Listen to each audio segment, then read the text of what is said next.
तो कष्ट में संभल कर हम खड़ा होंगे, हम अपने क्रियाकलाप के द्वारा गिरेंगे या दूसरे द्वारा गिरा दिया जाएगा, दो ही घटना घटेगी। और यदि हम खड़े हो जाते हैं, ये प्रभु का कृपा है। और उस कष्ट में भी भगवान का दर्शन करते नहीं, क्योंकि सब कुछ यदि अच्छा पर अच्छा ही हुए जा रहा है तो हर आदमी बोलते हैं प्रभु का कृपा है, प्रभु का कृपा है। जब बुरे घटनाएं हमारे साथ घट जाए तब प्रभु का कृपा बोलो। तब तो भगवान को भी 10 गाली ही देते हैं सुबह शाम। जब कृपा था तो भगवान के नाम पर ताली पीट रहे हैं, और जब हरी इच्छा होगा तो भगवान को गाली देंगे फिर अब, क्योंकि हमारे मुताबिक अब काम नहीं हो रहा है। उस समय में भी यदि भगवान का ही रूप और भगवान का ही कृपा का स्मरण हमको बना रहेगा, हम जरूर सुख को प्राप्त करेंगे। भगवान ने बताया, विश्वामित्र ये वाल्मीकि के आश्रम में प्रभु श्री राम ने बताया, आज मो कहूं दरस तुम्हार प्रभु। बोले मुझे वन आने पर क्या कुछ दुख है क्या? बोला महाराज माता जी चाही वो काम हो गया, भैया भरत को राज्य मिल गया, धर्म धुरंधर हैं। और बोला भाई तुमको क्या मिला है? तो बोल रहा मो कहूं दरस तुम्हार प्रभु, सब मम पुण्य प्रभाव। बोला ये जो जंगल का राज्य मिला है महाराज, ये तो मेरा पुण्य का प्रभाव है। अयोध्या का राज्य मेरा पुण्य का प्रभाव नहीं था, ये मेरे पुण्य का प्रभाव है। प्रभु श्री राम कभी नहीं बोले मैं वनवास गया हूं।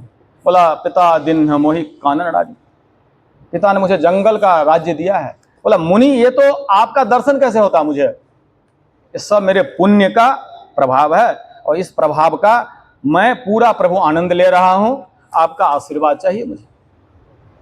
तो हनुमान ने लंकनी के भ्रम को तोड़ दिया। लंकनी का जो भ्रम था, मैं चोर को पकड़ने के लिए पहरेदारी कर रहा हूं, सिर पर प्रहार होते ही लंकनी की बुद्धि ठीक हो गई। और लंकनी अब हनुमान जी को बोल रहे हैं, प्रवस्य नगर की जय सब काजा, हृदय राख कौशल राजा। बोला अब तो एक ही राजा है इस ब्रह्मांड में, बस उसको अब आप ध्यान करो और लंका में प्रवेश करो। बोलिए सियावर रामचंद्र की जय। बोले ब्रह्मांड स्वामी का ध्यान करो और ये राक्षस के राज्य में प्रवेश कर जाओ हनुमान, अब तुम, ये मेरा आशीर्वाद है तुम्हारे साथ। तो लाभ लोभ में परिवर्तित न हो, इस पर हमने लगातार 3 प्रवचन यहां पर प्रस्तुत किया प्रभु श्री राम की कृपा से प्रत्येक रविवार को। और ये लाभ तब तक बढ़ती रहेगी जब तक जीवन में संतुष्टि नहीं आएगी, क्योंकि अपारा है ये, काम वात कफ लोभ अपारा। अपारा शब्द मैं कई बार बता चुका हूं, ये किसी भी मानस रोग के साथ नहीं है। यदि क्रोध करेंगे ज्यादा देर तक खुद जल के झुलस जाएंगे, लोभ के साथ ये समस्या नहीं है। लोभ में जितना भी मिला वो कम है, हमको और चाहिए, हमको और चाहिए। जो मैं एक हाथी का प्रसंग बताया था आपको पहला दिन, नजदीक में नहीं पी करके पानी गहराई में उतर रहा है, और लोभ के ग्राह उस गहराई में बैठा हुआ है, वो हाथी को पैर पकड़ के हाथी को डुबा रहा है। बोला तुम अब ऊपर जाओ, और सब घर परिवार छोड़ दिया, जाओ मरने के लिए जाओ। सबका भरण पोषण कर रहा था वो हाथी। तो नवधा भक्ति का 8वां जो भक्ति है, जहां सबरी माता को प्रभु श्री राम बता रहे हैं, क्योंकि पहले दूसरे भक्ति में बताने योग्य चीज नहीं है, कि संतोष बड़ी कठिनाई से व्यक्ति को आता है, आसान नहीं है। व्यासपीठ से लंबे लंबे भाषण दे दो, स्टेज से लंबे लंबे प्रवचन दीजिए, लंबे लंबे आर्टिकल लेख लिखो, आसान नहीं है, बहुत कठिन। इसीलिए 7 भक्ति के बाद 8वां में इनको डाला गया है, 8 जथा लाभ संतोषण। लाभ, प्रभु श्री राम बोले लाभ तो लेना पड़ेगा, नौकरी कर रहे हो सैलरी लो, बिजनेस कर रहे हो, लाभ कमाओ। मकान बना रहे हो, लाभ लो, लेकिन मकान बना करके दो। रोड बना रहे हो, रोड बना करके दो, लाभ लो।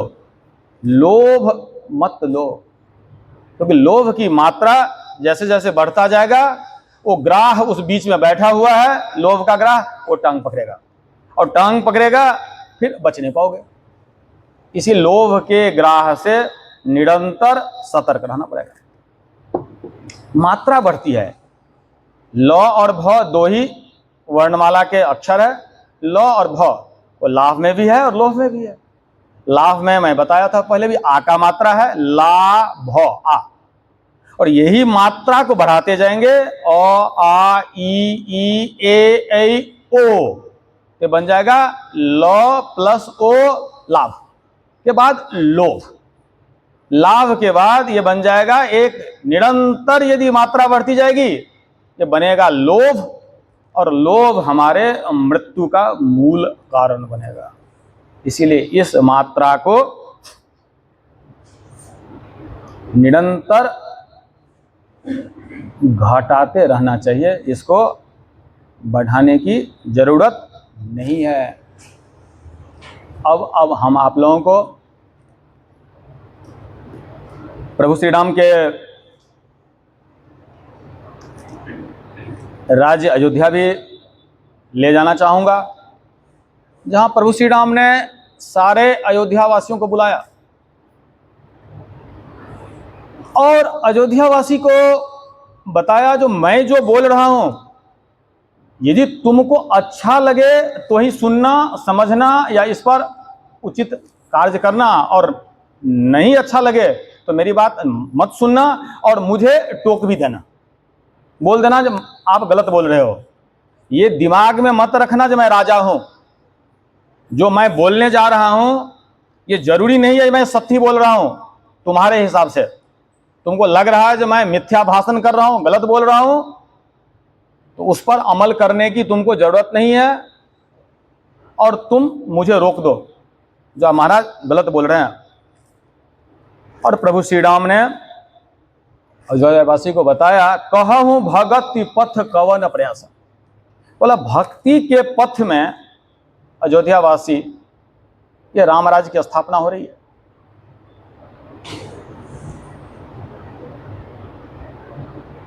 सारे अयोध्यावासी बैठे हुए हैं, प्रभु श्री राम की भाषण शुरू हुई।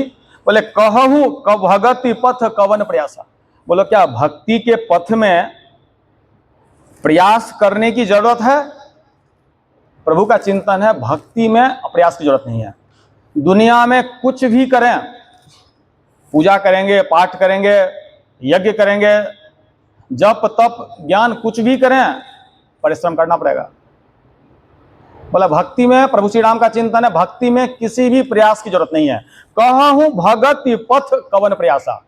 बोला भक्ति के पथ में कोई प्रयास करने की जरूरत नहीं है। जोग नमक जप तप उपवासा, जोग नमक जप तप उपवासा, न इसमें योग करने की जरूरत है, मख मतलब न यज्ञ करने की जरूरत है, न जप करने की, न तप करने की, न उपवास करने की।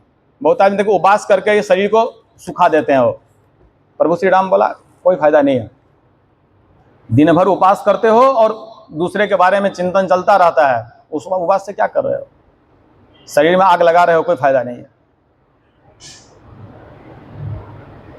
क्योंकि शरीर को में आग लगा रहे हो उपवास करके के, मस्तिष्क में आग अलग लग रही है, मस्तिष्क भी जल रही है, फायदा नहीं है। बोला भक्ति के पथ में किसी भी प्रकार का कोई प्रयास की जरूरत नहीं है। योग न मख जप तप उपवासा, न योग की जरूरत, न मख यज्ञ की जरूरत, न जप तप उपवास, किसी चीज की जरूरत नहीं है। अयोध्यावासी भगवान से प्रश्न किया तो महाराज जरूरत क्या है मुझे ये बता दें आप तो बोल रहे हैं न योग करो, न यज्ञ करो, न जप, न तप, न उपवास, तो महाराज ये यदि हम छोड़ देंगे तो क्या करें? प्रभु बोला वो मैं बता देता हूं, लेकिन सोच करके आचरण करना। ये जरूरत नहीं है जो मैं बोल रहा हूं वही तुमको करना है। तुमको लग रहा है मुझे जप ही करना है तो जप कर। बता रहे हैं प्रभु श्री राम, सरल स्वभाव न मन कुटलई, बोले तुम अपने स्वभाव को सरल बना दो, और दिन भर जो कुटिलता, ईर्षा, जलन, दूसरे को सुख के देख के धुधवाते जो रहते हो, बोले भाई इसको छोड़ दो, ये कुटिलता को छोड़। सरल स्वभाव न मन कुटलाई, जथा लाभ संतोष सदाई। जथा लाभ, जो मिल गया, जो प्रभु के द्वारा प्राप्त कर लिया, संतोष करो उसमें। जथा लाभ, जथा लाभ मतलब जो मिल गया, जो प्राप्त किया या जो मिल गया, प्रभु श्री राम के प्रसाद समझकर जथा लाभ संतोष सदाई। निरंतर लाभ और संतोष को मिला के चलने दो। जो मिल गया, बहुत मिल गया। सबसे बड़ा दुख दूसरों को देखकर ही चलता रहता है हमारे मस्तिष्क में। जब तक दूसरे को देख करके हमारी योजना बनती रहेगी, तब तक संतोष का ये रेगुलेटर फेल है। जब जो मिला प्रयत्न करें, लाभ के लिए निरंतर प्रयत्न करें। जथा लाभ, लाभ चाहिए। लोग यहीं पर मार खा जाते हैं। बोला सब कुछ छोड़ देना, प्रभु बोला ना सब कुछ नहीं छोड़ना है, लाभ चाहिए। नौकरी करो, व्यापार करो, उद्योग करो, लाभ चाहिए, लोभ नहीं चाहिए। जथा लाभ संतोष सदाई, निरंतर लाभ के साथ संतोष को याद रखना, मतलब ये काम करो। यहां भी प्रभु श्री राम का चिंतन यही है, लाभ लो और लोभ को बिल्कुल छोड़ो, और संतोष का रेगुलेटर लगा कर रखो। लेकिन क्या ऐसा प्रभु श्री राम बोल दिए या व्यासपीठ से मैं बोल रहा हूं तो क्या मैं स्वयं आचरण कर पाऊंगा? बोला ना, संभव नहीं है। क्या आप लोग आचरण कर पाएंगे? संभव ही नहीं। और संभव तब होगा जब निरंतर हम सत्संग के आश्रय में बैठे रहेंगे, तो धीरे धीरे इसकी मात्रा कम होगी। यानी अभी हम सत्संग किए, निश्चित रूप से आज भर तो हमारे दिमाग को उद्वेलित करता ही रहेगा ये, और 7 दिन तक इसकी मात्रा धीरे धीरे कम होगी। फिर संडे को हथौड़ा पड़ेगी मस्तिष्क पर, मस्तिष्क को ठोक ठोक करके बिल्कुल लय में बना दिया जाएगा। बोला अब तो हो गया, संतोष आ गया, जितना मिला उसने प्रभु दिया, अब मुझे दूसरे को कितना है ये मेरे काम का नहीं है, मुझे कितना मिला वो मिल चुका है। एक विद्वान ने बताया है हमारी लोभ की वृत्ति कैसे चलती है, जिस पर ये सबके साथ समस्या है। आप बिल्कुल ये ना भूलें, मैं भी नौकरी करता हूं, ये मेरा पंडिताई का पूरा मेरा कोई ये पेशा भी नहीं है। सारे हमारे मित्र जो हमारे शुभचिंतक लोग हैं, ऐसे मुझे व्यासपीठ पर बिठा दिया, बोला मिश्रा जी कुछ बोल दीजिए, और क्या बोलता रहता हूँ। जैसे कई आदमी वो बताते हैं जो ऐसे भी कथा आपको करना चाहिए। मैं बोला जब वहाँ पर बैठने के बाद मेरा होश में रहूँ तभी तो मैं कथा ऐसे करूँगा। जब मैं दिमाग ही मेरी नहीं लग रही तो मैं कथा क्या करूँगा? जो श्री राम बुलवा रहे हैं वो बक रहा हूँ मैं। तो ये संतोष की विचार हमारे मस्तिष्क में आना अत्यधिक कठिन। और एक विद्वान ने ये बताया है जो 10, 20, 50 मिले, 10 मिला तो 20, जो 10, 20, 50 मिले, सत हो या हजारन लाख मंगेगी। बस यही मामला है। इससे थोड़ा ना दाया न थोड़ा बाया, जितना माला मिला मात्रा को बढ़ाओ। जो 10, 20, 50 मिले, सत हो या हजारन लाख मंगेगी। कोटि करोड़, कोटि अरब खरब असंख्य, बोला काउंटिंग बंद कीजिए अब महाराज। अब अरब खरब एक असंख्य जहां नंबर ही न हो वहां तक चाहिए मुझे। कोटि अरब खरब असंख्य पृथ्वी पति होने की चाह जाएगी, पूरा पृथ्वी मेरा होना चाहिए। जो 10 20 50 मिले, सत हो या हजारन लाख मंगेगी। कोटि अरब खरब असंख्य पृथ्वी पति होने की चाह मंगेगी। धरती आकाश की राज मिले तो तृष्णा अति आग लगेगी। जितना मिल रहा है वो आग और धधक रहा है। और कौन सा आग है वो? विद्वान बता रहा है तृष्णा की आग और प्रस्फुटित हो रहा है।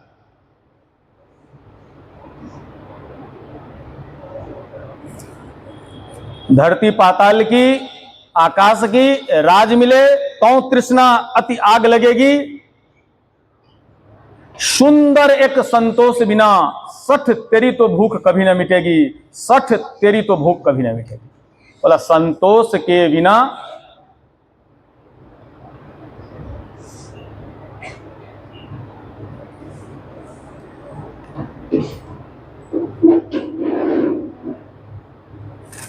बैठ जाइए।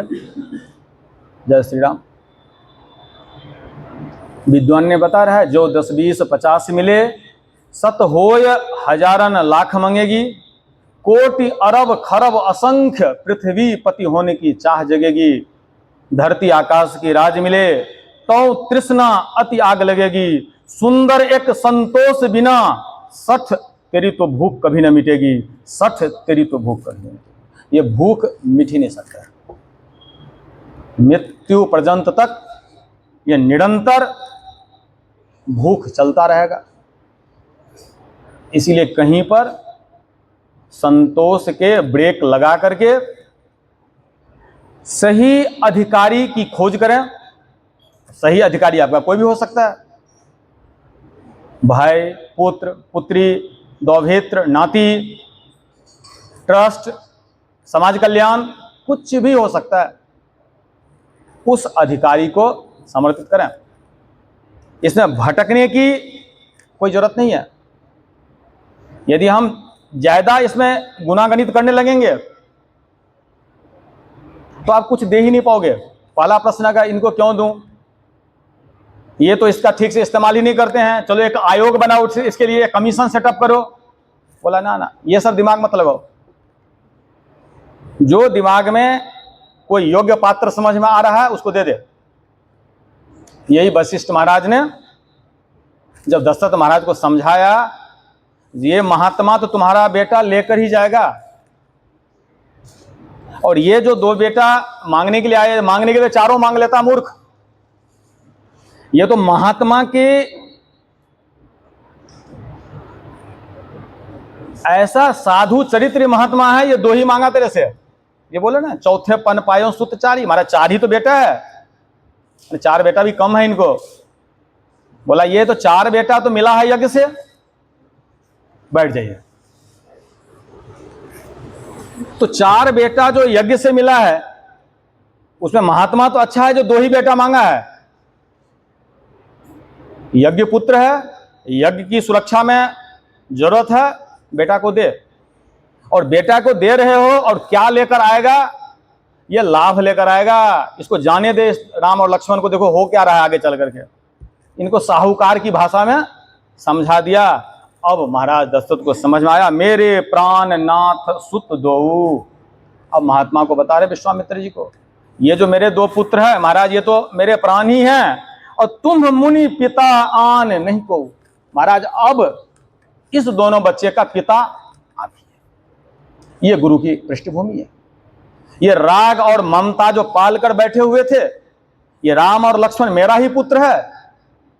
अब महात्मा जी को बता रहे हैं विश्वामित्र को, महाराज सही अर्थ में अब इनके पिता आप हैं।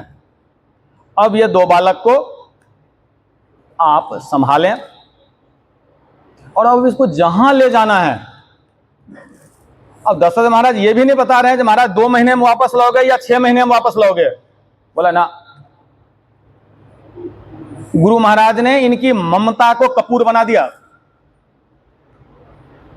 यही गुरु का काम होता है। गुरु का काम क्या है? गुरु की दृष्टि एकदम पैना होना चाहिए, और गुरु की दृष्टि यदि पैना नहीं है तो गुरु अंधे हैं। गोसाई जी बोल रहे हैं जो आंख जो मेरा दो है, यदि उस दो आंख में ज्ञान विराग नयन उर्गारी है गरुड़ महाराज, यदि वैराग्य का एक आंख है और ज्ञान का दूसरा आंख, और ये दोनों आंख यदि काम नहीं कर रहा है तो अंधा मान ले उसका। इसीलिए काकभूषुंडी प्रसंग में बताया भी है, गुरु शिष्य वधिर अंध कर लेखा। बोला गुरु अंधा और शिष्य बहरा है, एक देख नहीं रहा और एक सुन नहीं रहा है। गुरु की दृष्टि एकदम पैना होना चाहिए, और यदि शिष्य मोहग्रस्त, ममताग्रस्त, रागग्रस्त हो रहा है, उसको राग को बिल्कुल छुड़ाओ उसको। बोले अब महाराज इसको, बालक को आप जहां ले जाना चाहते हैं और जितना दिन रखना चाहते हैं, ये भी नहीं बता रहे हैं इनको वापस भी मुझे दे देना। बोला ना ना ना, अब आपको मैं दे दिया हूं। उत्कृष्ट दान हो गया, अपने दो पुत्र राम और लक्ष्मण महात्मा को दान दे दिया। बोला महाराज अब आप इसको ले जाए। इस तरह की जब दान होती है, सही अर्थ में वही दान है। कूड़ा करकट देते रहेंगे। मैं भी एक लेबर को एक शर्ट दिया था तो 3 बार पूछता था शर्ट ठीक है कि नहीं है, तो वो फिटिंग हो रहा है कि नहीं हो रहा है। मैं देखना चाहता हूँ ये क्या बोला, हमारा आपने शर्ट तो बहुत अच्छा दिया है। मैं देख करके खुद ही अपना प्रशंसा पाना चाहता हूं। ये हमारी भूख है, ये दान नहीं है। प्रशंसा की लोभ से मैं पागल रहता हूं, पागल रहता हूं। महाराज वशिष्ठ के द्वारा आंख की पट्टी खोल दिया गया दशरथ को। बोला अब जो तुमने दे दिया तो बस दे दिया, ये महात्मा का पुत्र है, अब जाने दे इसको। कैसा पिता का हृदय होगा, अनुमान लगाएं।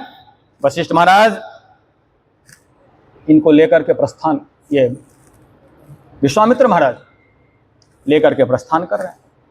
ये वृत्तियां अयोध्या की हो गई। एक वृत्ति पर मैंने काफी सूक्ष्मता के साथ आप लोगों का ध्यान आकृष्ट किया था। एक लंका की भी वृत्ति है, एक रावण की भी वृत्ति है। तो मैं दिखाना चाहा जो उनके 10 मुख है, तो 10 मुख है, उनके 10 वासनाएं हैं, उनके 10 इच्छा है, वो 10 दिशा में 10 बढ़ रहे हैं। सुख संपत्ति सुत सेन सहाई, सुख संपत्ति पुत्र, सुख संपत्ति सुत सेन सहाई, सेना और सहायक 5 हो गया। जय प्रताप बल बुद्धि बड़ाई, जय जयकार हो रहा है, प्रताप बढ़ रहा है, बल बढ़ रहे हैं, बुद्धि बढ़ रहे हैं, हाहाकार मचा कर रखा पूरा संसार में। मैंने पहले भी आपको बताया था, राजा तो उस समय केवल रावण ही था, क्योंकि अयोध्या से 300 किलोमीटर में बक्सर विश्वामित्र आश्रम, वहां पर यज्ञ नहीं होने दे रहा राक्षस। दशरथ महाराज समस्या का समाधान ढूंढ नहीं पा रहे हैं। एक ही राजा था, और इस राजा का ये 10 चीज, सुख संपत्ति सुत सेन सहाई, जय प्रताप बल बुद्धि बड़ाई। और गोसाई जी बोल रहे हैं आगे क्या हो रहा है। बोला नित्य नूतन सब बाढ़त जाई। यानी एक धन ही यदि प्रतिदिन दुना दुना तिगुना हो जाए, आज 10 करोड़, कल 20 करोड़, चौथे दिन 500 करोड़, तो आदमी पागल हो जाएगा, दिमाग काम नहीं करेगा उसका, वो मनुष्य रहेगा ही नहीं। हो रावण के 10 दिशाएं में 10 वासनाएं, बोले नित्य नूतन सब बाढ़त जाई, प्रतिदिन बढ़ जाता है उसका। बोला महाराज तो फिर समस्या क्या है इसको। बोला एक समस्या है इसमें, यदि किसी को 10 चीज बढ़ना शुरू हो जाए तो यार इनसे बड़ा धर्मात्मा तो ब्रह्मांड में नहीं मिलेगा। बोले एक समस्या है, सब बाढ़त जाई जिमि प्रतिलाभ लोभ अधिकाई। बोला बढ़ तो रहा है, लेकिन कल इसका विचार होता और बढ़े और बढ़े और बढ़े। ये बीमारी है रावण का। इसलिए इतनी मंदोदरी जैसे नारी, पूरा दुनिया की सुंदरी को पकड़ के रावण अपने महल में ले आया। देव जक्ष गंधर्व नर किन्नर नाग कुमारी, सबके पत्नी और लड़की को अपने महल में बुला लिया। लेकिन फिर भी सीता माता को चोरी करने के लिए जा, मतलब इनकी संतुष्टि जीवन में नहीं है। यही रावण है। जब हमको जो मिलता जा रहा है, मिलता जा रहा है, और मिलता ही जाए, यदि ऐसी वृत्ति हमारे अंदर आ गया, रावण की वृत्ति है। लोभ कम करने के उपाय पर भी विचार करना चाहिए। लाभ लोग केवल अपने लिए प्रयोग करते हैं लाभ का, लोभ, लेकिन दूसरे को भी जब उस लाभ को हम बांटेंगे, समाज और व्यक्ति के कल्याण की भावना से भी हमारी कर्म होगी, तो ये लाभ जन कल्याण के लिए समर्पित हो जाएगा। अब ये होगा कैसे? ये होगा कैसे? इसका सूत्र रामचरितमानस जो दिखाई पड़ रहा है, बोला सबसे पहले दान में वस्तु का दान सबसे पहले होना चाहिए। यदि मेरे पास एक साइकिल है और मैंने साइकिल किसी को दिया, तो साइकिल किसी को दिया। यदि एम्पलीफायर बाबर जी समर्पित कर दिए हैं रामकथा में, अब ये एम्पलीफायर इनका है ही नहीं, अब ये ढो रहे हैं बस केवल। एक हमारे मित्र यहाँ बैठे हुए हैं, वो मकान बनाया तो बोला मकान बाद में बनेगा, पहले व्यासपीठ बनेगा, फर्नीचर बाद में बनाएंगे। व्यासपीठ बना दिया, अब व्यासपीठ इनका नहीं है।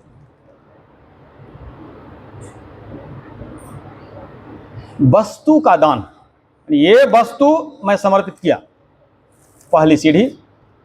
दूसरी सीढ़ी जो क्रम है, ये मेरी वस्तु है, ये ममता का दान, मेरी ये वस्तु नहीं है। ये जब तक ये मानते रहेंगे ये घड़ी मेरी है, व्यासपीठ मेरी है, एम्पलीफायर मेरी है और ये मंदिर मेरी है, वस्तु का दान तो तुमने कर दिया, लेकिन वस्तु के प्रति आसक्ति पाल कर रखे हो, तो जो आदमी दान नहीं दिया उनसे ज्यादा गड्ढा में तुम जल चले जाओगे। इसमें किसी प्रकार का संदेह मत प्राप्त करना। प्रताप भानु के कथा में आप देखे थे, प्रताप भानु जैसे धर्मात्मा, जहां पर एक यज्ञ का प्रावधान था वहां पर हजारों यज्ञ करते थे, वो एक अनंतोगत्वा रावण बन गया वो व्यक्ति। तो वस्तु के दान के साथ ये मेरी वस्तु है, ये तो बिल्कुल हमारे दिमाग से ही हट जाना चाहिए। यह है वस्तु के प्रति आसक्ति का दान, आसक्ति, ममता। यहां तक भी व्यक्ति मिल जाता है। मैं तो स्वयं आपको बताया अपना उदाहरण। मैंने कुछ टी शर्ट दिया तो मैं उनको पूछता हूं कैसा लग रहा है पहनने में। मैं अभी भी पाल कर रखा हूं, जो टी शर्ट दिया हूं, लेबर है, काम करने आते हैं हमारे ऑफिस में, यानी मैंने वस्तु तो दे दिया, लेकिन मेरी वस्तु तुम पहन रहे हो ये मैंने भूल पाया। और मैं चाहता हूं ये प्रशंसा करे, सर टी शर्ट तो जबरदस्त है, बड़ा आराम से पहन रहे हैं, बिल्कुल नया टी शर्ट ही आप मुझे दे दिए। गया नर्क में सब काम। बोला ना, वस्तु का दान हुआ, अब वस्तु के प्रति जो ममता है उसमें भी आग लगा दे, ये तेरा आप नहीं है, जो दिया वो दिया। यहां तक भी व्यक्ति आपको मिल जाएंगे। अंतिम जो दान है वो अहंता का दान। ममता तो बहुत आदमी फिर भी छोड़ देते हैं। राह चलते किसी को आपने कुछ दे दिया, फटे घूम रहे हैं बाबा, उनको चप्पल दे दिए, जूते दे दिए, अब बाबा दिखाई नहीं पड़ेगा, तो जूते भी दे दिए, चप्पल भी दे दिए, पानी के पात्र दे दिए पीने के लिए, बाबा अब दिखाई नहीं पड़ रहा। यहां पर वस्तु तो गया और जिसको दिए हैं अब वो भी दिखाई नहीं पड़ रहा है, तो वस्तु का भान खत्म हुआ। लेकिन मैंने उस बाबा को दिया था, ये तो बैठा ही हुआ दिमाग पर। यह अहंता का दान है, यह अहंकार है उस व्यक्ति का। बोला ये तीनों जब तक पूरा नहीं होगा दान नहीं हो रहा है, नौटंकी है, केवल ड्रामा है, दान है ही नहीं। ये उत्कृष्ट दान में इसकी गिनती संभव नहीं है, ये दान की परिभाषा ही नहीं है। तो दान की परिभाषा में हमेशा याद रखें, वस्तु का दान हो, वस्तु के साथ मेरा ममत्व है उसका भी दान हो जाए। दशरथ जी को यही चिंता, ये तो मेरा लड़का है। जब उनको ये समझ में आ गया जब मेरा लड़का है ही नहीं, ये थोड़ा ममता रहता, ममता तक दान कर देते, तो महात्मा को बोलते महाराज काम खत्म होने के बाद एक दिन भी आप देर मत करेंगे, दोनों बच्चे को जैसे दे रहा हूं वैसे वापस आना चाहिए। आप तो राक्षस से लड़वाने के लिए जा रहे हैं दूध पीने वाले नन्हे मुन्ने बच्चे को। बोला ना, अब जो मैंने दे दिया, अब मेरा बच्चा ये है ही नहीं महाराज, अब तो इनके पिता आप हैं। ये वृत्तियां हमारे चिंतन में आनी चाहिए, यही हमारी चिंतन निरंतर बनी रहनी चाहिए। जो मैंने दान दिया, वस्तु का दान हुआ, ये मेरा वस्तु है, ममता का दान हुआ। और मैंने दान किया, ये अहंता है, इसका भी दान, इसमें भी आग लगा दो। इस तरह से दान सर्वोत्कृष्ट दान के उदाहरण होगा, और ये जो परिणाम देगा, ऐसा परिणाम और ब्रह्मांड में कुछ इस कलिकाल में तो देगा ही नहीं। इस कलिकाल में दान के अलावा फिर कोई भी चीज ऐसा है ही नहीं जो परिणाम दे, क्योंकि कलयुग आने टाइम में धर्म के 3 पैर को, सत्य, तप और दया, कोई भी आदमी सत्य 24 घंटा ही नहीं बोल सकता है। कई आदमी लंबी चौड़ी ज्ञान देंगे, मैं सत्य तो कुछ बोलने में मुझे दिक्कत आता है, लेकिन मेरे सत्य से किसी को नुकसान न हो, तो ऐसा झूठ बोलने में भी क्या बुराई है? मतलब पाखंडी कर रहा है। सत्य बोलना है तो सत्य बोलने का प्रण ले ले, चाहे परिस्थितियां कुछ भी हो, मैं तो सत्य ही बोलूंगा। ये व्रत लेकर दिखा 24 घंटा, बोला ना, इनके टांग तो कलयुग के आगमन में ही काट के हटा दिया गया, बोला संभव ही नहीं है। एक दान बसता है, येन केन विधि दिन्हे दान करे कल्याण। किसी भी प्रकार से दान हो जाए वो कल्याण कर देगा, कल्याण तो करेगा। लेकिन जो उत्कृष्ट दान की जब बात आएगी तो वस्तु का दान, ममता का दान और हमारी अहंकार का दान, अहंता का दान, जो मैंने ये कुछ किया हूं, मैंने दिया हूं, मेरे द्वारा हुआ है, इसको मुझे छोड़ना पड़ेगा। कई आदमी किसी भी सूत्र का, कई आदमी दुरुपयोग करते हैं। जैसे पुत्री के विवाह में दहेज का भी काफी प्रचलन पहले बहुत ज्यादा था, हालांकि अभी भी है। अब धीरे धीरे इतने कन्याओं का हत्या किया गया है, अब लड़कों का शादी नहीं हो रहा है। दहेज की तो बात ही दूर जाए, एक लड़की हो गई अच्छी, दहेज लो उनसे।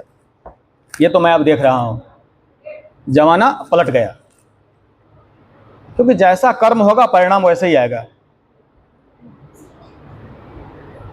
तो दहेज की एक परंपरा को बता रहे हैं। तो दहेज तो रामचरितमानस में दहेज का उल्लेख हुआ है, बोला हाँ हुआ है। क्या मैं दहेज को बढ़ावा दूं? बोला ना।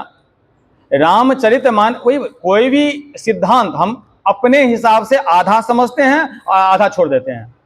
ये हमारी सबसे बड़ी बुद्धिमानी का निशानी है, जो हमको सूट कर रहा है। जैसे कथा में यदि बनिया लोग हो तो बाबा ने लाभ के बारे में, लोभ के बारे में बताता है, धन तो कमाना चाहिए, कमाना ही चाहिए, और कमा करके आप दान पुण्य भी करते जाओ। बोला नष्ट करोगे उसको, अपना पेट भरने का इंतजाम केवल कर रहे हो। न पाप करो, न पाप से धन कमाओ, न तुमको दान करना पड़ेगा। वो दान तो नष्ट ही हो रहा तुम्हारा, और पाप तुम रिजर्व कर रहे हो अपने खाते में। दोनों तालमेल ही नहीं है, दोनों में कोई तालमेल नहीं है। बोला महाराज जनक भी तो दहेज दिए थे। बोला हाँ दिए थे, लेकिन जनक जी कैसा दहेज दिया था इसके बारे में फिर बात नहीं करेंगे। बोले दिन न जाच कन्हि जो जही भावा, उबरा सो जनवा सही आवा। बोला जनक जी ने महाराज दशरथ को दहेज तो दिया, लेकिन जो भी दिया वो वहीं सब बांट दिया। जो जरूरतमंद आया भैया लेते जाओ लेते जाओ लेते जाओ। क्या ऐसा दहेज लेते हो क्या तुम तो कार डिमांड करते हो, कार देते हो क्या किसी जाकर के? गाड़ी डिमांड करते हो, किसी धर्मशाला में दे आया गाड़ी? क्या मैं तो दहेज लिया हूं महाराज, धर्मशाला में दे रहा हूं, चलने दीजिए। यहां पर आपने कूलर ले रहे हो, फ्रिज ले रहे हो, सोफा ले रहे हो, किसी विद्यालय में देकर आया जो बच्चे ठंडा पानी पिएगा ना? बोला दशरथ महाराज किया, जो दहेज तो लिया उसने, लेकिन उबरा सो जनवास ही आवा। बोला जो आया उसको बांट दिया, और जो बच गया वो अपने साथ ले आया। ऐसा दहेज लो। बोला ऐसा दहेज कोई लेने के लिए तत्पर नहीं, लेकिन ये जरूर बताएगा भैया दहेज की चर्चा तो रामचरितमानस में हुई है। बोला हुई है, जरूर हुई है, मैं भी बोल रहा हूं।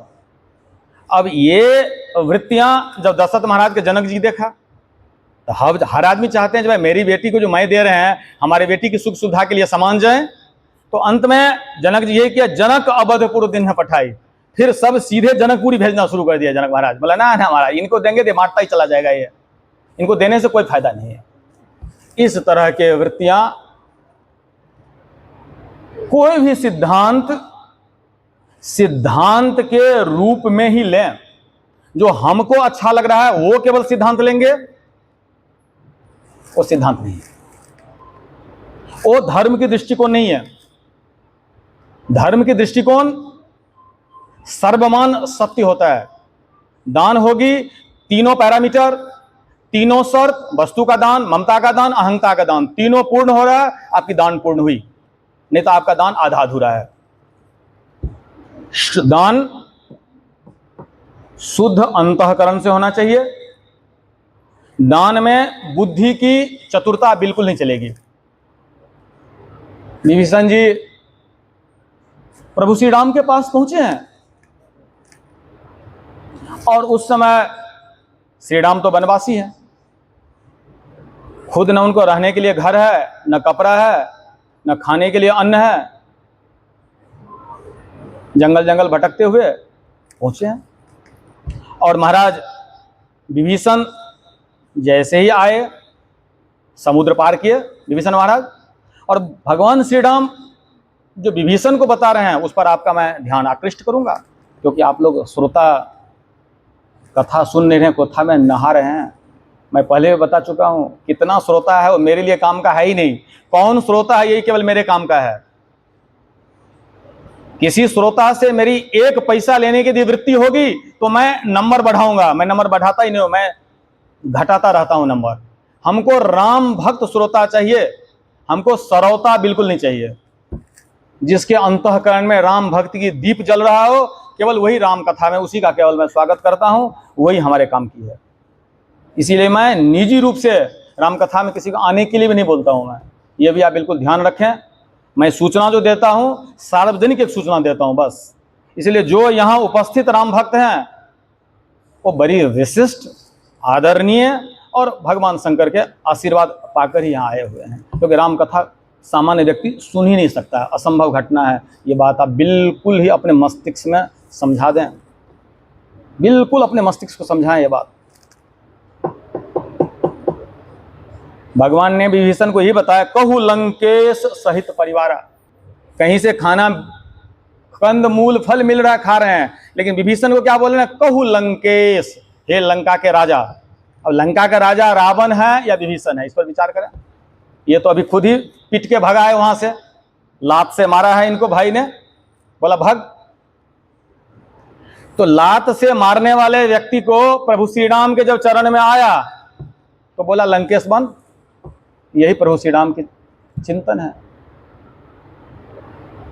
जो पूरा दुनिया से भी आप दुत्कार दिए गए और प्रभु श्री राम के चरण में जाकर बैठ तो जाओ एक बार, लेकिन बुद्धि का इस्तेमाल मत करना थे। बुद्धि की जरूरत ही नहीं भक्ति में।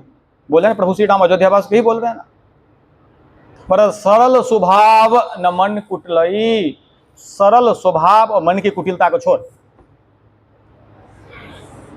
दो शर्त लगा दिया, स्वभाव को सरल रखो और मन में जो तुम्हारी कुटिलता है उसको खत्म करो, कल्याण ही कल्याण है। बोले कहु लंकेश सहित परिवारा। भैया आपके परिवार कैसे हैं महाराज? लंकेश, लंका के राजा, कुशल कुठारह वास तुम्हारा। तो तुम्हारा वास तो राक्षसों के राज्य में है, कैसे हो तुम? विभीषण महाराज अब बताओ क्या सोच के आए थे और क्या घटना घट गई? सोच के आए थे मार पड़ा है, वहां से गाली पड़ा है, दुर्वचन पड़ा है, तो प्रभु श्री राम कुछ बातचीत करेंगे पहले। ये तो बोल रहे हैं कहु लंकेश, हे लंकेश कैसे आप हैं? विभीषण सोचने के लिए विवश हुआ, क्योंकि सत्य तो प्रभु के काम में सत्य तो बोलना ही पड़ेगा, क्योंकि अंतर्यामी के हमारे हृदय में जो चिंतन हो रहा है जब श्री राम वहीं बैठे हुए हैं तो उनसे धोखा कहां करेंगे। इसलिए प्रभु श्री राम यही बोलते हैं, तजी तजी मद मोह कपट छल नाना। बोला छल कपट मुझे पसंद नहीं है। लोभ है, काम है, क्रोध है, लोभ, डाह, ईर्ष्या, जो है बोल दे, सब माफ करूंगा, छल कपट मत करना। तुमको धन चाहिए तो बोलना धन चाहिए, धन तुमको मैं दूंगा, गाड़ी घोड़ा बंगला स्वर्ग जो चाहिए मांग, लेकिन जो इच्छा हृदय में आ रहा है वो बोल दे। क्योंकि नहीं बोलोगे तो मैं तो जानता ही हूं तुम्हारे अभ्यंतर में क्या चल रहा है। इसलिए हमको तुम बोल करके निष्कंटक तो बन जा, तुम निष्कपट तो बन जा, भय मुक्त हो जा तू। आओ विभीषण महाराज बोला, महाराज कुछ हृदय में लालसा तो मेरी थी, उर कछु प्रथम लालसा रही। महाराज हाँ, जब लंका से चला था तो जरूर कुछ इच्छा लेकर चला था मैं, जो हो सकता मैं लंका में मुझे भी कुछ मिल जाएगा। मैं प्रभु नहीं बोल रहा हूं, जो मैं केवल आपके दास बनने के लिए आया था। बोला ना, जब मैं चला उर कछु, हृदय में कुछ वासना थी, इच्छा थी, उर कछु प्रथम वासना रही, प्रभु पद प्रीति सरित शोभई। प्रभु जब आपका चरण का स्पर्श हुआ, जैसे नदी में धूल बह जाते हैं महाराज, जो गया अब नहीं है। प्रभु बोला ये तुम्हारी समस्या है, ये मेरी समस्या नहीं है। तुमको नहीं चाहिए, ये तुम्हारी समस्या, और मैं तुमको लंकापति बनाऊंगा, ये मेरी समस्या है। क्योंकि तुमको यश और प्रतिष्ठा का कोई जरूरत नहीं है, लेकिन हमारे बारे में जो प्रचारित है, जो प्रभु के पास में जिस इच्छा से जो गया उसको हम वो इच्छा पूरा कर देते हैं, तो भला मेरा क्या होगा इसके बारे में सोचना। तुमने, तुम्हारे अंदर में वासना तो था, तुमने बोल दिया, लेकिन अब आकर के मेरे शरण में आकर बोला वासना खत्म महाराज, अब कुछ नहीं चाहिए। उर कछु प्रथम वासना रही, प्रभु पद प्रीति सरित शोभई। मतलब अब तो गया मेरा। बोला ये तुम्हारी समस्या है, उसे मुझे कुछ भी लेना देना नहीं है। हमको अपनी यश और प्रतिष्ठा का ज्ञान है, हमारे बारे में प्रचारित है, जो प्रभु के पास कोई चला जाए, प्रभु से हृदय से कोई मांग ले, ऐसा हो ही नहीं सकता है। यदि मैं उसका पूरा नहीं करूंगा तो मेरी प्रतिष्ठा मिट्टी में मिल जाएगा विभीषण। इसलिए तुम इतना स्वार्थी मत बन, हमको अपनी प्रतिष्ठा भी देखना पड़ेगा। लंकेश तुमको बनना ही पड़ेगा, तुम लंकेश जरूर बनो। और प्रभु ने तिलक किया उसको। यद्यपि सखा तब इच्छा नहीं, भगवान बोलता है तुमको, तुम्हारी इच्छा नहीं है। अब मैं मानता हूं ये, तुमने खुद बोला जब मैं आ रहा था तो महाराज मुझे इच्छा थी, अब बोल रहे हो यहां आकर मेरी इच्छा खत्म। एकदम सही तुम बोल रहे हो। यद्यपि सखा तब इच्छा नहीं, मोर दरस अमोघ जगमाही। बोला मेरा दर्शन तो अमोघ है, जब मेरा तुमने दर्शन कर लिया, अब तो लंका के राजा बन। अब 400 सोना के जो नगरी है, ये 400 कोस की स्वर्ण नगरी, इसका राजा बनो। अस कही राम तिलक ते ही सारा, सुमन वृष्टि न भय अपारा। तिलक कर दे भीषण। दान के बाद व्यक्ति का सिर उठ जाता है, लेकिन प्रभु श्री राम इतना बड़ा काम किया है, क्या प्रभु श्री राम का सिर उठा है क्या? मैंने विभीषण को कुछ दिया? बोले मैं तुमको कुछ नहीं दिया रे भाई। आदमी यही तो करना चाहता जो मेरा यश और प्रतिष्ठा बढ़े। अनंतो गत्वा, सब कुछ प्राप्त करने के बाद व्यक्ति का एक ही इच्छा रहता है मृत्यु तक। सुत वित्त लोक ईशना तीनी। लोक ईशना, समाज में, देश में, राज्य में मेरी प्रशंसा हो। बोला मेरी जो प्रशंसा है इसके लिए मैंने काम किया, लेकिन प्रभु का सिर झुका हुआ है। प्रभु का चिंतन है, यार मैं तो तुमको कुछ दिया ही नहीं भक्त, मैं कुछ नहीं दिया। रावण तो तुम्हारा भाई था, उसके मरने के बाद लंका का राजा तू ही, तेरे को ही बनना है, मैं क्या दिया? भाई यदि मर गया तो उस राज्य का अधिकारी कौन बनेगा? भाई तो बनेगा। बोला मैं तुमको कुछ नहीं दिया। बोल रहे हैं जो संपदा शिव राव ने, जो संपदा गर्दन कटवा करके भी रावण ने पाया था, दिन दिए दशमात सोई संपदा विभीषणी, सकुच दिन रघुनाथ। बड़ी सकुचित होकर के, सकुच मतलब मैं कुछ दिया ही नहीं, मेरे पास ही आया और मैं इसको कुछ दिया ही नहीं, ये है दान की वृत्ति। मैंने दिया, राजा बना दिया, प्रभु बोले मैं कुछ दिया ही नहीं। प्रभु को संकोच हो रहा है, ये आया तो मेरे पास, लेकिन इसको मैंने कुछ नहीं दिया, ये खाली हाथ जा रहा है। इस तरह की वृत्तियां जब दान में आ जाए तो सही अर्थ में वो दान बनेगा, और वही अर्थ में उसी दान को हम सर्वोत्कृष्ट दान बताएंगे। तो लंका राज्य देने के बाद प्रभु संकोच बस गरे जा रहे हैं। तो जब तक हम अहंकार से मुक्त नहीं हो जाएंगे, यदि हम कुछ किसी को दें, वस्तु का दान होगा, ममता का दान हो गया, लेकिन अहंता का दान अनंतो गत्वा जब तक होगा नहीं, तब तक दान पूर्ण कभी नहीं होगी, तब तक दान बिल्कुल अधूरा है।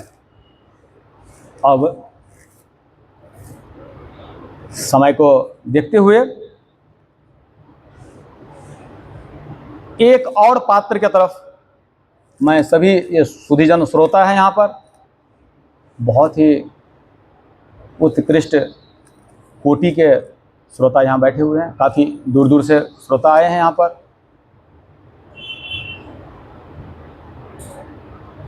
इस कॉलोनी से तो मुझे 8-10 ही श्रोता दिखाई पड़ रहा है मुझे।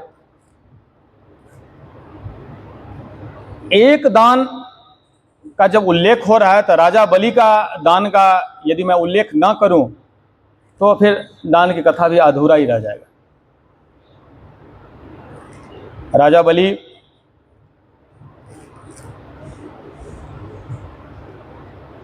पूरा संसार में विजय प्राप्त कर लिया, और राजा बलि के गुरु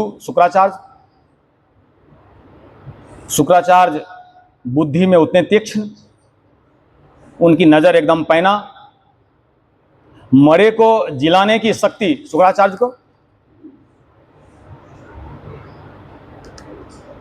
अब देवता के साथ समस्या यही रहता है, जो भोग पाने वाले व्यक्ति है उसका भोग यदि हटा दो, छटपटाने लगते हैं, मरने लगते हैं। देवता लोग चिल्लाने लगे, महाराज मेरा तो छीन लिया सब, बचाओ बचाओ बचाओ। सब भगवान के पास पहुंच गए। भगवान ने बोला ठीक है, करता हूं तुम लोगों के लिए। और भगवान ने 52 अवतार लिए और कमंडल लेकर के, आप लोग भागवत कथा में पढ़े होंगे, लेकिन वही कथा पढ़ना, कथा समझना और कथा के गहराई में उतर जाना, सब बहुत अंतर है। बहुत तरह की कथा है। देखेंगे 8-10 ऑर्केस्ट्रा दायां, ऑर्केस्ट्रा बायां, लंबे लंबे साउंड बॉक्स। मैं चित्रकूट में गया था, वहां देखा जो मैं 3-4 ट्रक तो उनके स्पीकर, साउंड बॉक्स, एम्पलीफायर और ताम झाम लेकर लोग आए हुए थे। मतलब लग रहा 25-50 लाख रुपए एक कथा में खर्च हो जाते हैं। तब तो कथा होगी। यहाँ तो नील पर्वत जैसे काकभूषुंडी महाराज अकेले कथा गरुड़ को सुना रहा है, यही कथा है। तो उसी उत्कृष्ट योगी के कोटि के सारे श्रोता यहाँ बैठे हुए हैं। राजा बलि ने पूरा ब्रह्मांड जीत लिया, क्योंकि जिसके गुरु शुक्राचार्य जैसे हैं, जो मरे को ही जिलाने की विद्या में निपुण है, तो मारेगा कौन उसको। हाहाकार मचा दिया पूरा। भगवान ने बोला ठीक है, आप लोगों को मैं स्वर्ग का भोग दूंगा। भगवान कभी नहीं बोलते जाकर जंगल में कुछ नहीं मेरा नाम ले। बोला ना ना, मेरा नाम तो लेगा ही नहीं ना भाई। तुमको जो आफत आता, मार पड़ती है तो मेरे पास आते हो, और मेरे पास आते हो तो तुमको जो चाहिए मैं वही दूंगा। भगवान कभी नहीं बोलते जाकर के जब तब करो। बोला ना, जो इच्छा है वो लो। इसीलिए विभीषण बोले मुझे इच्छा था तो ले, लंका का राज्य ले। अब हनुमान जी को भी देना चाहिए ना, भैया आप भी किष्किंधा का राज्य ले लीजिए, क्योंकि आप ही तो मरवाए हैं इसको, बाली को। बोला ना, इसको इच्छा ही नहीं तो इसको राज्य देकर क्या करूंगा। दिल में जो इच्छा है भगवान पूरा कर देगा। अब इच्छा क्या पाल रहे हैं वो निर्णय आप ले लें। प्रभु का पाना है या प्रभु के बनाए हुए इस संसार को पाना है जो नष्ट हो जाएगा, ये निर्णय आपको ले लेना है बस। और प्रभु के पास में आवेदन दीजिए, प्रभु ये चाहिए मुझे, प्रभु वही दे देगा। लो, लेकिन एक शर्त प्रभु लगा दिए हैं, छल कपट मत करना। तजी मद मोह कपट छल नाना। बोला ये चीज को छोड़ी दो, करो सभ्य तही साधु समाना, मैं साधु बना दूंगा, बस मुझे निवेदित कर दे, जो मेरी समस्या है। कपट से, छल से भगवान भयंकर गुस्सा में आ जाते हैं। बोला ये मत कर, ये बिल्कुल मत कर। राजा बलि एक यज्ञ का अनुष्ठान करते हैं। बड़ी ध्यान से गहराई से समझने की कोशिश करेंगे। इस कथा को आप लोग कई बार सुन लिए होंगे। अब आप जो सुनने जा रहे हैं, जहां पर आप कुछ समझ के जाएंगे और सोचेंगे हो क्या रहा है। राजा बलि ने यज्ञ का अनुष्ठान कर रहे हैं, क्योंकि पूरा पूरा ब्रह्मांड, जब कोई भी आदमी कितना भी छीना झपटी करके धन कमा ले, अनंतो गत्वा उसके अंतःकरण में ये आ ही जाएगा, अब कुछ मैं दान कर दूं, अब मैं जहां से छीना हूं उनको दूं, ये वृत्तियां आ जाती हैं, चाहे कोई भी क्यों ना हो। बड़े बड़े करोड़पति, अरबपति, ये बिल गेट्स, ये सब बड़े बड़े अरबपति सब है, ये सभी देते रहते हैं कुछ न कुछ, धन प्राप्त करते हैं। धन प्राप्त की एक चरमता प्राप्त हुआ, फिर देने की वृत्तियां आती है। ये मनुष्य में भी और राक्षस में भी। लेकिन देने की वृत्तियां जो मैं बताया हूं, उस विधि से दिया जाएगा तो दान होगा, नहीं तो अपने अहंकार को ही और बढ़ाने का एक तरीका है। मंदिर तो बनाओ, वहां पर नाम अपना खुदवा दो, तुम भी देख रहे हो, दूसरा आदमी आ रहा है वो भी देख रहा है। अनिल कुमार मिश्रा बनाया है, इसमें 10 लाख दान दिया है, देखे मंदिर में खुदवा देते हैं। खुदवा कर क्या करते हो? अहंकार ही तो बढ़ा रहे हो, और क्या हो रहा है बताओ ना। और क्या होगा? तुम्हारे वो डलवाने से क्या मंदिर की चुनाई पुताई अपने आप हो जाएगी क्या? ये केवल उसको देखते हो, तुमको भी प्रसन्नता आ रही है, और दूसरा आदमी देख रहा है, यार मैं कितना दरिद्र हूं, देखो ये सेठ ने इतना दान दिया है, दान नहीं दे रहा है, ये दान है ही नहीं। उत्कृष्ट दान तभी होगा जब तीनों चीज खत्म हो जाए। बोले गुप्त दान, गुप्त दान भी दे दो, लेकिन ये वृत्तियां उसी क्षण छोड़ो, मैंने कुछ दिया ही नहीं, अब है ही नहीं, कुछ भी नहीं, खत्म। ये वृत्तियां निरंतर हमारे चिंतन में चलता रहे, मैं कुछ किया ही नहीं, प्रभु का था, प्रभु को दे दिया। जैसे भरत महाराज अयोध्या में जब चित्रकूट के तरफ चलते हैं तो यही बोलते हैं, जो ये जो संपत्ति है, मैं इसका रखवाला था, इसका मुझे रखवाला ही बने रहना है, यह मेरा है ही नहीं।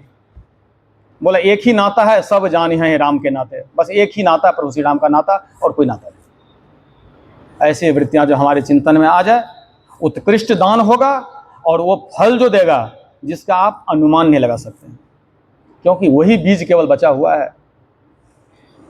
महाराज बलि यज्ञ का तो पूरा पूरा ब्रह्मांड जीत लिया था, अब क्या करेंगे? अब क्या जीतेंगे? अब तो देना ही पड़ेगा। देने के लिए यज्ञ करो, और यज्ञ करे में जो मांगने के लिए पहुंचे उसको दे दो। यज्ञ का यही मतलब होता था, यज्ञ में जो मांगने के लिए पहुंचे उनको दो। ब्राह्मणों की लाइन लगी, क्योंकि मांगने में भी ब्राह्मण आगे रहते हैं, और दान देने में भी दाता का चिंतन यही रहता है कि ब्राह्मणों को दान हो जाए, यही वृत्ति है। लाइन लग गई, दिए जा रहे हैं, क्योंकि उनको कमी ही नहीं है, पूरा ब्रह्मांड के मालिक है, उनको क्या चाहिए कमी है। एक 52 अंगुल का एक बच्चा भी कमंडल लिए हुए लड़खड़ाते हुए आ रहे हैं, बोल रहे मुझे भी कुछ चाहिए। बोला ये क्या लेंगे? बोला यदि देना चाहते हो सही अर्थ में, मैं जरा विस्तार में नहीं जाऊंगा, मैं आप लोगों का थोड़ा ध्यान को आकृष्ट करना चाहूंगा, इसी के साथ आज कथा को मैं अंत भी कर दूंगा।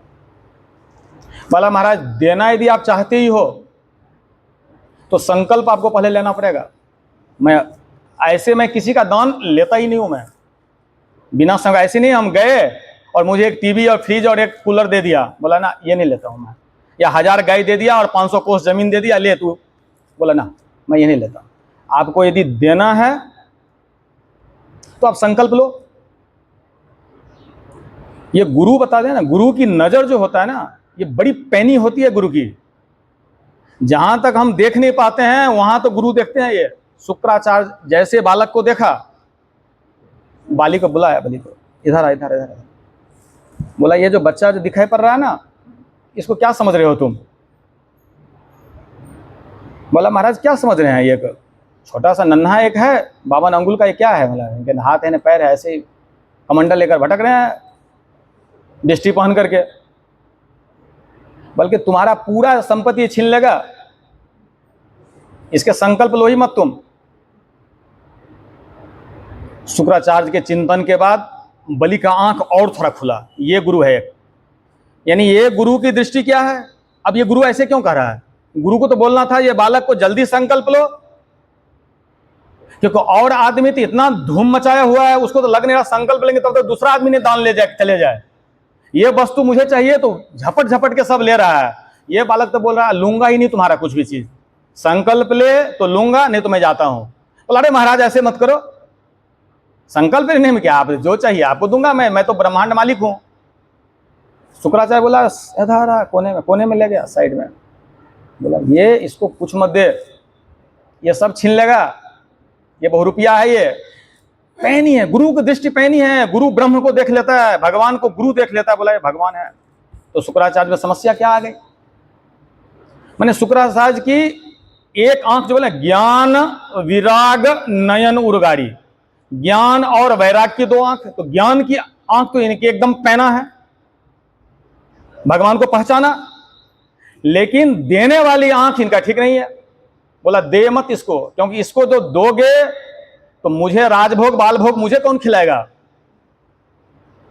चाहते हैं ना धन तुम्हारा तो बढ़े, तो धन क्यों बढ़े, जो मुझे मिलता रहेगा माल, यही चिंतन रहता है।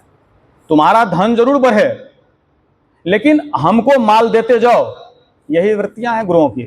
बोला ना, राजा बलि का चिंतन आया, बोला महाराज यदि आप बोले हो जो ब्रह्म आ गया मेरे यहां, तो ये तो ब्रह्म की मेहरबानी है, जो ये मांग रहा है ये तो छीन भी लेगा सब, अब तो मैं इसको दूंगा ही दूंगा। गुरु की बात नहीं मान रहा है, हो गई तकरार, ज्ञान और वैराग्य में मुठभेड़ शुरू हो गई। बोला हम नहीं मानेंगे। लेकिन जो भोग की लालसा राक्षसों में देवता में इतनी बलवती रहती है, कूश से जो संकल्प ले रहे थे, मटका में पानी रहता है, देखेंगे पात्र जैसा रहता है, जिसमें ऐसे करके संकल्प लेते हैं, मुंह निकला रहता है। शुक्राचार्य उस वहां जाकर के बैठ गया, जाकर के बोला ना पानी गिरने दूंगा ना संकल्प होने दूंगा। भगवान तो इनके आगे चलता है, उसने कूश का एकदम तीक्ष्ण रहता है, उस कूश से उसको पूरा खुचार दिया, उसके एक आंख फूटा, वहीं से खून निकलना शुरू हुआ।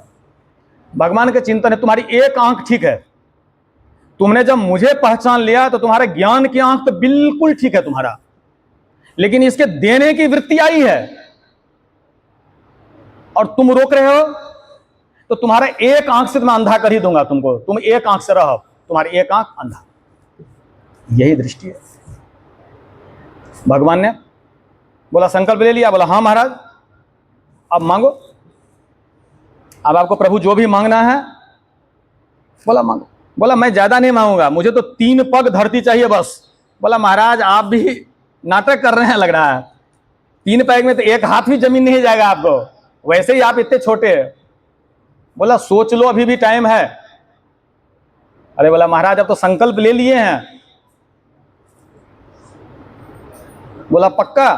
बोला महाराज पक्का। ये भी एक विडंबना है हमारे जीवन का, हमारे केवल 2 ही पग है और हम 2 पग वाले 3 पग देने के लिए तैयार हो जाते हैं। यही हम अपने औकात को भूल जाते हैं किसी को देने के टाइम में। अपनी औकात निरंतर याद रखें, अपनी औकात को कभी बिल्कुल ना भूलें। मेरी औकात क्या है, मेरी सामर्थ्य क्या है, इसको यदि भूल जाएंगे अनर्थ हो जाएगा। ये 2 पग वाला व्यक्ति भगवान को 3 पग का संकल्प लिया, महाराज हम तो 3 पग देंगे आपको धरती। भगवान ने 2 पग में पूरे ब्रह्मांड नाप लिया। बोला बोल अब क्या करें। राजा बलि बोला महाराज, बोला अब तो प्रभु केवल मैं बचा हूं, अब अंतिम दान। बोला तू केवल बचा है, अब मैं तेरे को ही नापूंगा। अब अंतिम दान, मैं का दान प्रभु, अब मैं बचा हूं केवल। बोला मैं तीसरा पैग अब तुम्हारे ऊपर डालूंगा, तुमको नाप लूंगा। बलि तैयार हो गया। प्रभु ने तीसरा चरण जैसे उसके मस्तक पर डाला, बोला तुम्हारा दान पूर्ण हुआ। अंतिम दान मैं का दान है। जब तक मैं का दान नहीं हो जाएगा तब तक दान अपूर्ण है। उस दान का कोई भी सार्थकता नहीं है। केवल आप अपनी अहंकार को, अपनी नाम की लोभ से पागल रहते हैं। फायदा कुछ नहीं होने वाला है। जिस काम के लिए आप दान दे रहे हैं वैसे दान कैसे भी देंगे परिणाम वो अच्छा ही देगा। इसलिए गोस्वामी जी बोल रहे हैं येन केन विधि दिन है। किसी भी प्रकार से दान होगा परिणाम तो अच्छा ही देगा, परिणाम बुरा नहीं देगा। लेकिन जिस अभिष्ट फल के लिए दान, उत्कृष्ट दान की आप यदि चिंतन कर रहे हैं उसमें अंतिम दान मैं का दान होगा। राजा बलि के मस्तक पर प्रभु श्री राम का चरण पड़ा, बोला तुम्हारा दान पूर्ण हुआ, अब तू मांग, क्या मांगना चाहता है। प्रभु श्री राम अपने रूप में आ गए, बोला महाराज अब मैं आपसे क्या मांगूंगा। अब तो मेरा ना कोई राज है, ना पाठ है, ना अब मैं हूं। बोला तुम्हारा दान पूर्ण हुआ, अब तो तुम जो भी चाहोगे वही अब तुम प्राप्त करोगे। अब तुम्हारे पास कोई शब्द ही नहीं है, जो हमारे पास कुछ नहीं है। अब तो जो तुम चाह ले बस वही तू ले ले। अब बस भगवान ने बताया अब तुम मांग ही कुछ नहीं रहे हो। तो मैंने स्वर्ग तो जिस काम के लिए मैं आया था, इंद्र के लिए आया था, इंद्र को दिया। मैं तुमको पाताल का राजा बनाता हूं, तुम पाताल लोग चलो। और कुछ मांगना है तुमको। बोला महाराज अब आप बता ही रहे हैं तो मैं अब एक चीज चाहता हूं, प्रतिदिन प्रति क्षण आपका दर्शन मुझे होता रहे। प्रति क्षण प्रतिदिन आपका दर्शन हो महाराज, ये चाहता हूं मैं अब। बोला ठीक है, तुम्हारे द्वार पर मैं द्वारपाल बनूंगा। ये बलि का चिंतन है, ये बलि का दान है। जिसके घर के आगे द्वार पर भगवान बैठ गया उसके जीवन में कोई अशुद्धि, कोई अहंकार, कोई तृष्णा, कोई मानस रोग आ ही नहीं सकता। बोलिए सियावर रामचंद्र की। ये बलि का दान है। अपने मैं को भी समर्पण कर दिया, ये बलिदान है। ये बलिदान जब हमारे चिंतन में आएगा, हमारे वृत्ति में आएगी, तो जाकर के हमारा दान पूर्ण होगा। परिस्थितियां कैसी भी हो, चाहे हमारे सुख की परिस्थितियां हो या दुख की परिस्थितियां हो, निरंतर भगवान का चिंतन, भगवान का दिव्य रूप हमारा दर्शन होता रहे, हम उस चिंतन में लगे रहें। और एक और छोटे से दान का कथा को समाप्त करेंगे। समय बिल्कुल समाप्ति की ओर है। हम लोग कथा ठीक 3 बजे शुरू करते हैं तो ठीक हम 5 बजे हम विराम भी देते हैं।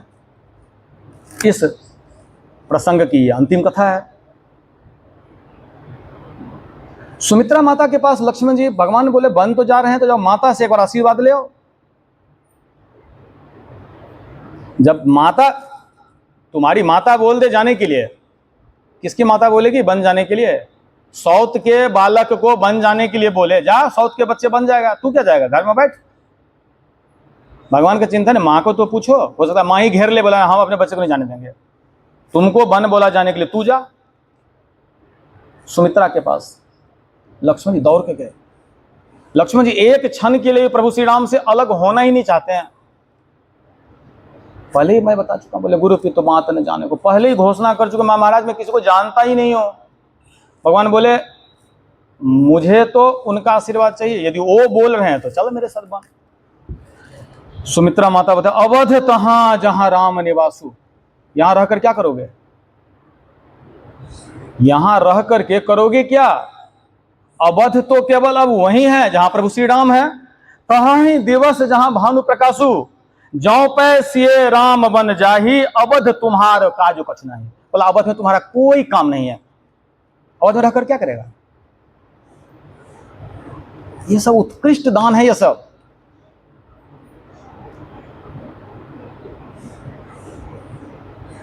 बोला अवध में तुम्हारा कोई भी काम नहीं है, अवध में रहकर करोगे क्या तुम? जहां प्रभु श्री राम है वहां अवध है।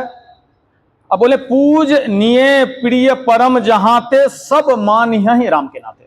बोले एक ही नाता संसार में है, वो प्रभु श्री राम का नाता है। जितने भी नाता है स्वार्थ के अधीन सारा नाता नाच रहा है। कोई भी नाता सब मानिह ही राम के नाते, अस जिय जानी संग बन जाहू, लेहु तात जगदी बन लाहू। बोले जीवन का तुमने सही अर्थ प्रभु श्री राम के साथ बन जा करो, अपने पुत्र को प्रभु श्री राम को दान करो। ये भी नहीं पूछा जो तुम कैसे जा रहे हो, क्या करोगे। बोला तुम तो सीधे जाओ, मुझे पूछने के लिए क्यों आया। तुम्हारे पिता श्री राम, माता वैदेही है, क्यों आया तुम पूछिए। मुझे लज्जित कर दिया बेटा तुमने, तुम क्यों आए। इस तरह से कुछ दान के बारे में मैं आप लोगों का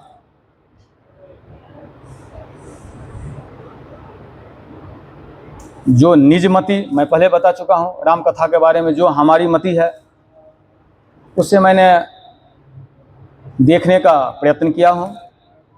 आप लोग निसंदेह बहुत ही उत्कृष्ट श्रोता हैं। अब हम लोग शनिवार को एक वृद्धाश्रम है, आस्था वृद्धाश्रम, जहाँ पर कुछ माताएं और कुछ पिताजी लोग हैं जिनके बच्चे उनको छोड़ दिया, उनको समझाने का प्रयत्न करूंगा इस शनिवार को। जो जान है एक ही सब मान है राम के नाते, एक ही नाता माता मान ले। यही के साथ भी था। जब तक भरत को बेटा मानता रहा तब तक दुख में रही हो। जब उसको ये चिंतन आया जो लड़का को मैंने लड़का मान रहा था, अब ये लड़का ही मुझे सर्पनी बोल रही है। एक ही नाता है प्रभु श्री राम का। ऐसे चिंतन जैसे ही के माता को आया, के माता धन्य हो गई। प्रभु श्री राम ने सबसे पहले के माता को प्रणाम कर रहे हैं। तो हमारे चिंतन में यही हम भी प्रयत्न करेंगे, उन माताओं को समझ में आ जाए जो एक ही नाता है, प्रभु श्री राम का नाता है। क्योंकि ये नाता तो छूटना ही है। ठीक है माता, तुम्हारा नाता 10-20 साल पहले छूट गया, हम लोगों का नाता एक दिन तो छूट ही जाएगा। तो एक जो नाता है प्रभु श्री राम का नाता है, उस नाता को चिंतन करके अपने जीवन को आगे बढ़ाओ। तो अगले शनिवार को हम वृद्धाश्रम जाएंगे, बब्बर जी हमारे साथ रहेंगे। इसकी घोषणा हम लोग कर दिए हैं। अब काल का प्रवाह क्या होगा या मेरी मस्तिष्क कैसी काम करेगी ये मुझे नहीं मालूम है। और यदि अगले रविवार को भी कथा होने की पूरी मैं संभावना देख रहा हूँ, यदि आप लोगों का आशीर्वाद रहेगा तो कथा होगी। तो कथा के विषय में 3-4 कथा पर हम लोग विचार किए हैं। एक कृपा और पुरुषार्थ पर भी कुछ कथा चल सकती है, नवधा भक्ति है, केवट प्रसंग है, नन्हा सा प्रसंग है, और महाराज सुग्रीव श्री राम के प्रधान सेनापति, किसी एक पर हम लोग चुनाव करेंगे। क्योंकि हम लोगों की दशा भी सुग्रीव जैसे है। जब सब कुछ प्रभु ने दिया तो सबसे पहले प्रभु को ही भूल गए। यही हम लोगों की दशा है, उन्हीं के चचेरे भाई हम हैं। तो हम लोग किसी एक प्रसंग पर रविवार को फिर बैठने का प्रयत्न करेंगे और आप लोग इसी तरह से आप आएंगे। एक व्हाट्सएप ग्रुप है, रामचरितमानस प्रेमी ग्रुप, जिसमें जय श्री राम के अलावा कुछ लिखा नहीं जाता है। एक प्रसंग पर कुछ अपने बुद्धि से मैं लिखता हूँ, उसमें जो कुछ जुड़ना चाहेंगे वो दहलिया जी हैं, इनको भी आप नंबर देंगे तो हमारे पास आ जाएगा। और सूचना सतीश जी भी प्रकाशित करते रहते हैं। और यहाँ आना और न आना ये आपके अधीन नहीं है, इसीलिए मैं आपको आने के लिए तो बोल ही नहीं सकता हूँ। मैं श्री राम को ही बोल सकता हूँ आप इनको भेजें, क्योंकि न आना केवल आपके हाथ में है, आना आपके हाथ में बिल्कुल नहीं है। इसी के साथ बोलिए सियावर रामचंद्र की जय।